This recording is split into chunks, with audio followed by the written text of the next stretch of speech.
अस्सलाम वालेकुम। मेरा नाम है डॉक्टर मंसूर अहमद सुबहानी और बर्ड्स की सीरीज़ में आज हम डिस्कस करेंगे कि अफ्रीकन ग्रे पैरट्स में जो 10 कॉमन डिजीज़ हैं वो कौन कौन सी हैं और उनके क्लिनिकल साइंस कौन कौन हैं। नंबर 1 डिज़ीज़ है हाइपोविटामिनोसिस ए, यानी कि विटामिन ए की डेफिशिएंसी।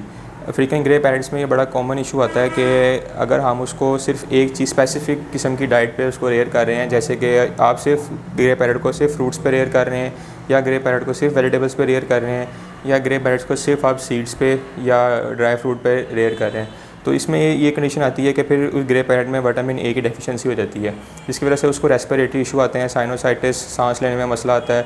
और कुछ ग्रे पैरट्स में फेस के ऊपर छोटे छोटे से दाने बनने स्टार्ट हो जाते हैं, जो बाद में उनके अंदर पस और वो एब्सेस की कंडीशन तैयार कर लेते हैं। तो इस कंडीशन से बचने के लिए सिर्फ यही एक एहतियात है कि आप पैरट को एक कम्प्लीट डाइट दें, बैलेंस डाइट दें, जिसके अंदर विटामिन ए जो है वो वाफर मकदार में हो। और नंबर 2 पे कंडीशन है एक अफ्रीकन ग्रे पैरट्स में कॉमन है फीमेल्स में हाइपोकैल्सीमिया। ऐसी डिजीज़ है जिसके अंदर पैरट्स के अंदर जो है वो कैल्शियम जो है कम हो जाता है। ऐसी फ़ीमेल जो कि कंटिन्यूस लेइंग पे हैं, वो एग ले कर रही हैं, उनके अंदर ख़ास तौर पे ये इशू आता है कि उनके अंदर कैल्शियम की जो है वो कमी हो जाती है। और ऐसी फ़ीमेल्स अक्सर खाना पीना छोड़ देती हैं, उनकी बोन्स बहुत वीक हो जाती हैं, लेग्स जो हैं वो नॉन वेट बियरिंग हो जाती हैं, वो लेग्स जो हैं पैरट की वो वेट बियर नहीं कर रही हूँ और पैरट जो है वो बैठ जाता है, वो खड़ा होने के काबिल नहीं रहता, बोन्स वीक हो जाएंगी या बेंड हो जाएंगी। तो इस कंडीशन में यह है कि आप उसको कैल्शियम सप्लीमेंट करें और इससे वो आपकी जो पैरट की कंडीशन है वो नॉर्मल हो जाएगी। और नंबर 3 पे डिज़ीज़ है, एक वायरल कंडीशन है पॉक्स वायरस। पॉक्स वायरस जो है ये एक कॉमन डिज़ीज़ है, सारे पैरट्स में ऑलमोस्ट कॉमन है।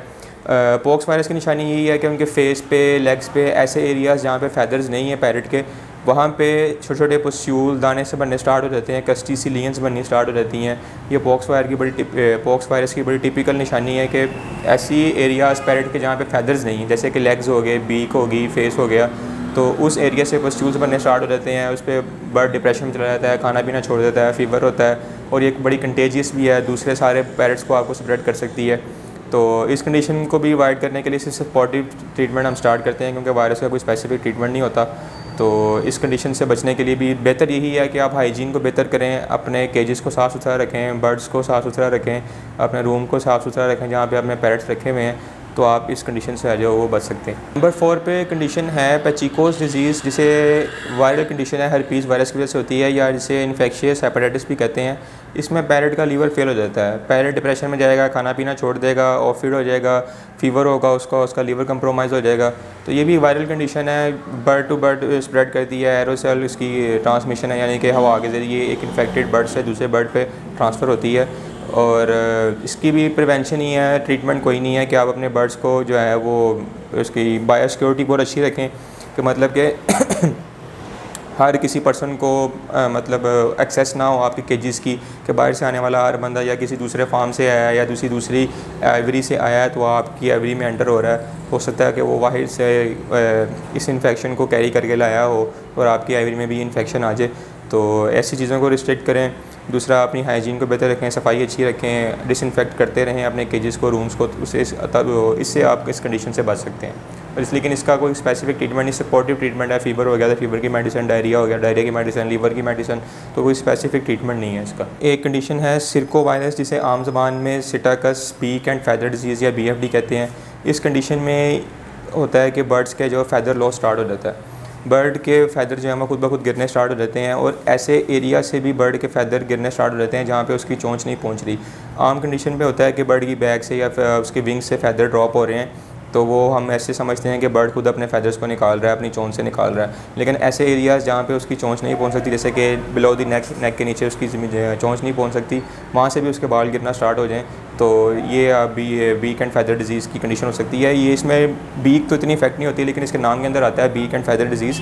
और दूसरा ये है कि फैदर्स का कलर चेंज हो जाता है, उस फैदर्स के अंदर जो एक रूट होती है उसके अंदर हल्का सा ब्लडी टिंज आ जाती है, तो ये इसके टिपिकल साइन है। बर्ड ऑफिड हो जाएगा, खाना पीना छोड़ देगा, डिप्रेशन हो जाएगा, खाना पीना कम कर देगा। और इसकी एक दूसरी निशानी है कि अगर एक पैरट में आपकी डिजीज़ आ गई है तो ये सारे पैरट में बहुत जल्दी स्प्रेड करती है, ये बहुत ज़्यादा फैलने वाली कंडीशन है। दूसरा ये भी है कि इसका ट्रीटमेंट कोई नहीं है, या तो आप कलिंग कर दें, जिस आपके पैरट में ये डिज़ीज़ आ चुकी है, आपको पता चल चुका है कि ये BFD है, बीक एंड फैदर डिजीज़ है, वायरल कंडीशन है, इसका ट्रीटमेंट कोई नहीं है, तो आप उस पैरट को जो है अपनी आइवरी में से एक्सपेल कर दें, निकाल दें। तो ये इसकी कंडीशन है। या आप जब नया पैरेट ख़रीदें तो उसे थोड़ी देर क्वारंटीन करें, 15 से 30 दिन क्वारंटीन करें कि उसमें ये साइंस अगर नहीं आ रहे तो फिर आप इसको अपनी आइवरी में इंक्लूड करें। तो वायरल कंडीशन है, इसका ट्रीटमेंट कोई नहीं है। पोलियोमा वायरस ये भी एक वायरल कंडीशन है और ज़्यादातर यंग बर्ड्स में होती है। इसका ये एक नुकसान है कि ये डिज़ीज़ उन पैरेट्स में होती है जो बहुत ज़्यादा हेल्दी हैं, जिन्होंने का अच्छा मसल मैस है, जिनके ऊपर जो कि हेल्दी अच्छे वेट वाले बर्ड हैं और यंग बर्ड्स हैं, ये डिज़ीज़ उनके अंदर होती है। इसके भी 3-4 स्टेजेस हैं। पहली स्टेज तो ऐसी है कि जिसके अंदर बर्ड बगैर कोई साइन शो किए क्यूट उसकी विदिन 15 या 30 मिनट्स पैरेट की डेथ हो जाती है। इसके अंदर कोई मतलब साइन नहीं पैरेट शो करता, किसी किस्म का कोई साइन नहीं शो करता। रात को आपने देखा पैरेट बिल्कुल ठीक था, सुबह उठ के देखा पैरेट एक्सपायर हुआ था। तो पोलियोमा वायरस के अंदर जो है इस तरह के साइन आते हैं। और जो लेटर कंडीशन में यही है, फ़ीवर हो गया, लेथार्जी, डिप्रेशन, वेट लॉस और पिन पॉइंट हेमरेजेस, स्किन के ऊपर उसके हेमरेज बनने स्टार्ट हो जाते हैं। ये भी एक वायरल कंडीशन है। इसका ट्रीटमेंट ऐसा कोई नहीं है, वही सपोर्टिव ट्रीटमेंट है कि आप इसको फ़ीवर की मेडिसिन या कोई ऐसी मेडिसिन जो अगर खा नहीं रहा तो कोई मल्टीविटामिन्स या उसको हैंड फीड पर रेयर कर लें या ORS वगैरह पानी की कमी पूरी करने के लिए दे दें। तो कोई स्पेसिफिक इस डिज़ीज़ का ट्रीटमेंट नहीं है, सिर्फ प्रिवेंशन ही है। जैसे मैं पहले बता चुका हूँ कि आपने अपने आइवरी को, अपने रूम को, केजेस को क्लीन रखना है, डिसइंफेक्ट करना है, तो वो आप इसे भी डिसइंफेक्शन कर सकते हैं इसमें और इसकी प्रिवेंशन कर सकते हैं। ट्रीटमेंट इसका कोई नहीं। डिज़ीज़ है सिटाकोसिस और इसकी इंपॉर्टेंस ये है कि एक ज़ूनोटिक डिज़ीज़ है। ये रेस्पिरेटरी प्रॉब्लम है पैरेट का। इसमें पैरेट का जो है वो रेस्पिरेटरी सिस्टम इफेक्ट होता है, उसे सांस लेने में मसला आएगा। लेकिन इसकी एक इंपॉर्टेंस ये है कि ये इंसानों में भी ट्रांसफ़र हो सकती है, ज़ूनोटिक इंपॉर्टेंस है। तो ऐसे पेशेंट्स या ऐसे ह्यूमन जिनको पहले अस्थमा का प्रॉब्लम है या वो पहले ही इम्यूनो कम्प्रोमाइज़ हैं, अगर वो इस पैरेट के साथ रहते हैं तो ये प्रॉब्लम उनको भी ट्रांसफ़र हो सकती है। नेक्स्ट एक कंडीशन है अफ्रीकन ग्रे पैरेट में, बोरना वायरस कहते हैं उसे, या प्रोवेंट्रिकुलर डायलेटेशन कम्प्लेक्स कहते हैं इसको। ये बर्ड की जो डाइजेस्टिव सिस्टम है उसका एक पार्ट होता है प्रोवेंट्रिकुलस, उसकी डायलेटेशन हो जाती है। उसके अंदर ऐसा प्रॉब्लम हो जाता है कि वो प्रॉपर जो है वो कॉन्ट्रैक्ट नहीं कर सकता और वो डायलेट कर जाता है, वो अपनी जगह से थोड़ा सा स्वेल कर जाता है, फूल जाता है। तो ऐसे में ना तो वो अपनी फूड डाइजेस्ट कर सकता है और ना ही वो उसको अपनी बॉडी में उसकी फूड जाएगी, अब्जॉर्ब होगी उसकी बॉडी में।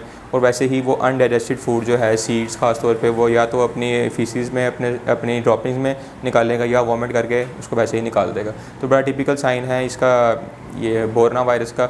इसका भी खास ट्रीटमेंट नहीं है, सिर्फ प्रिवेंशन ही है। या ऐसे बर्ड को हम एक्सपेल कर देते हैं, अपनी आइवरी में से निकाल देते हैं और कल कर देते हैं। इसकी वही प्रिवेंशन ही है कि आपके एक पैरेट को अगर हो गई है तो दूसरे पैरेट को ना लगे, तो उसके लिए डिसइंफेक्शन है सारी आपकी केजेस की और रूम की, और उसके अलावा कोई खास स्पेसिफिक इसका ट्रीटमेंट नहीं है। नेक्स्ट हमारे पास कुछ बैक्टीरियल डिजीज़ आ जाती हैं जिनमें कि फूड पॉइजनिंग होगी, साल्मोनेला वगैरह, इस तरह की कंडीशंस हैं। बैक्टीरियल कंडीशन जो हैं पैरेट्स के अंदर वो ट्रीटेबल हैं। अगर आपके बर्ड कोई बैक्टीरियल इन्फेक्शन से सफ़र कर रहा है और इनमें सारे जो लीजन्स हैं और सिम्टम्स हैं वो सारे में आपस में मिलते जुलते ही हैं, इनमें हम कोई खास डिफ्रेंशिएट नहीं कर सकते।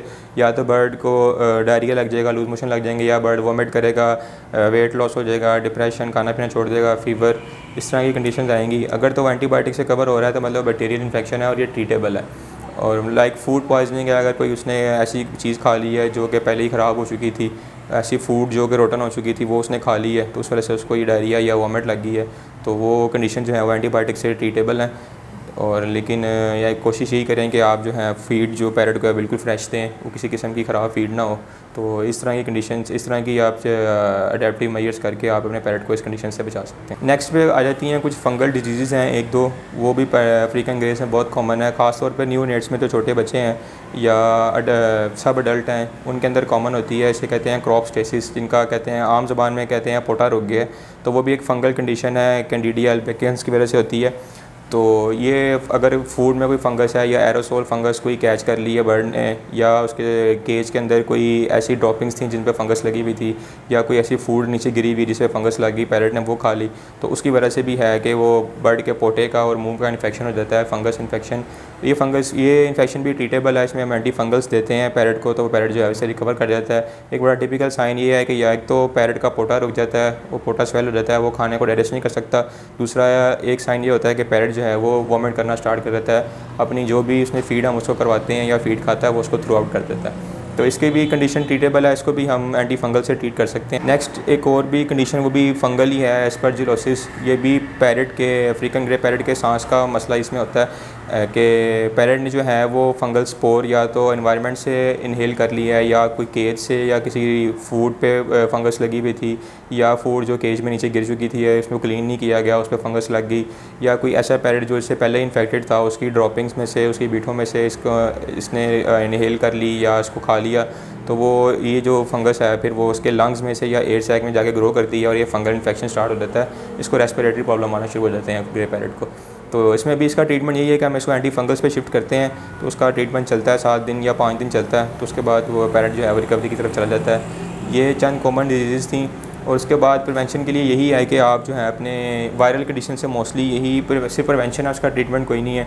तो प्रिवेंशन के लिए यही है कि आप जो जितने भी डिसइंफेक्टेंट आते हैं उससे अपने केजेस को और अपने रूम को, आइवरी को रेगुलर बेसिस पे जो है वो डिसइंफेक्ट करें। उसमें नंबर 1 आता है वो विरकॉनस आता है, और नंबर 2 पे आप हाइड्रोजन पेरोक्साइड का बीक सोल्यूशन बना के उससे भी डिसइंफेक्शन कर सकते हैं। अगर आपके पास ये कोई चीज़ अवेलेबल नहीं है तो आप फ़िनाइल या डिसइंफेक्टेंट जितने ब्लीच वगैरह, फ़िनाइल वगैरह को मिक्स करके अपने केजेस को अच्छी तरह वॉश कर सकते हैं।